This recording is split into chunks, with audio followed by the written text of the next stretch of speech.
Hello ನಮಸ್ಕಾರ, welcome to tech ಪರಿಚಯ YouTube channel ಇನ್ ಕನ್ನಡ. ಇವತ್ತಿನ ಈ ವಿಡಿಯೋದಲ್ಲಿ ನಾವು ಕೇವಲ 230 ರೂಪಾಯಿಗೆ ಸಿಗುವಂತಹ ಈ ಒಂದು ಮೈಕ್ರೋಫೋನ್ ನ ಅನ್ಬಾಕ್ಸ್ ಮಾಡೋಣ. ಇದರ ರೇಂಜ್ ಹೇಗಿದೆ, ಇದು ಹೇಗೆ ಕೆಲಸ ಮಾಡ್ತಿದೆ, ಹೇಗೆ ಮೊಬೈಲ್ ಗೆ ಕನೆಕ್ಟ್ ಮಾಡ್ಕೋಬೇಕು, ಎಲ್ಲವುಗಳ ಬಗ್ಗೆನೂ ಈ ವಿಡಿಯೋದಲ್ಲಿ ನೋಡೋಣ. ಬನ್ನಿ. ಬಾಕ್ಸ್ ನ ಈ ತರ ಎಳಿಬೇಕು ನೋಡಿ. ಇದರಲ್ಲಿ ಒಂದು ಟ್ರಾನ್ಸ್ಮಿಟರು, ಒಂದು ರಿಸೀವರು, ಇನ್ನೊಂದು ಐಫೋನ್ ಗಾಗಿ ಲೈಟ್ನಿಂಗ್ ಅಡಾಪ್ಟರ್, ಈ ಮೂರನ್ನ ಬಾಕ್ಸ್ ಅಲ್ಲೇ ಕೊಡ್ತಾರೆ. ಜೊತೆಗೊಂದು USB ಟೈಪ್ ಸಿ ಇದೊಂದು ಚಾರ್ಜಿಂಗ್ ಕೇಬಲ್ ಇದೆ.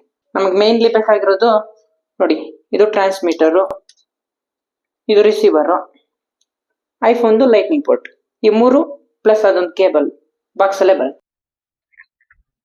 ಈಗ ನೀವೇನ್ ವಾಯ್ಸ್ ಕೇಳ್ತಿದ್ದೀರಾ, ಇದು ನಾವು ಅನ್ಬಾಕ್ಸ್ ಮಾಡುವಂತಹ K8 ಮೈಕ್ರೋಫೋನ್ ಇಂದ ಬರ್ತಿರುವಂತಹ ಆಡಿಯೋ ಕ್ಲಾರಿಟಿ ಹೇಗಿದೆ ಅಂತ ಕಾಮೆಂಟ್ ಮಾಡಿ.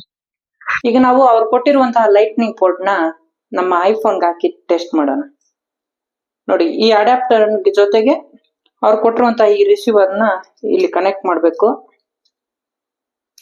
ನಂತರ ಇದನ್ನ ನಮ್ಮ ಮೊಬೈಲ್ಗೆ ಕನೆಕ್ಟ್ ಮಾಡ್ಬೇಕು ಅಷ್ಟೇ. ಹಾಯ್ ಹಲೋ ನಮಸ್ಕಾರ, ವಾಯ್ಸ್ ಹೇಗಿದೆ ಅಂತ ಕೇಳೋಣ ಬನ್ನಿ. ಹಾಯ್ ಹಲೋ ನಮಸ್ಕಾರ, ವೆಲ್ಕಮ್ ಟು ಟೆಕ್ ಪರಿಚಯ ಯೂಟ್ಯೂಬ್ ಚಾನಲ್ ಇನ್ ಕನ್ನಡ. 230 ರೂಪಾಯಿಗೆ ಇದೊಂದು ವರ್ತಿ ಪ್ರಾಡಕ್ಟ್ ಅಂತ ಅನ್ಸುತ್ತೆ. ನೀವೇನಾದ್ರೂ ಹೊಸ ಕಂಟೆಂಟ್ ಕ್ರಿಯೇಟರ್ ಆಗಿದ್ರೆ, ಒಂದು ವೈರ್ಲೆಸ್ ಮೈಕ್ರೋಫೋನ್ ಗಾಗಿ ಹುಡುಕ್ತಿದ್ರೆ ಈ ಮೈಕ್ ಅನ್ನ ಕನ್ಸಿಡರ್ ಮಾಡಬಹುದು. ಕ್ಲಾರಿಟಿ ಒಂದು ಲೆವೆಲ್ಗೆ ಓಕೆ ಅನ್ಸುತ್ತೆ.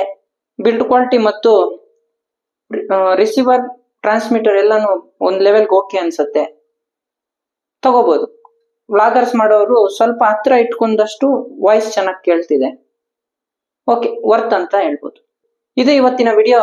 ನಿಮ್ಗೆ ಈ ವಿಡಿಯೋ ಇಷ್ಟ ಆಗಿದ್ರೆ ಲೈಕ್ ಮಾಡಿ, ಶೇರ್ ಮಾಡಿ, ಸಬ್ಸ್ಕ್ರೈಬ್ ಮಾಡಿ. ಧನ್ಯವಾದಗಳು. ಬಾಯ್ ಬಾಯ್.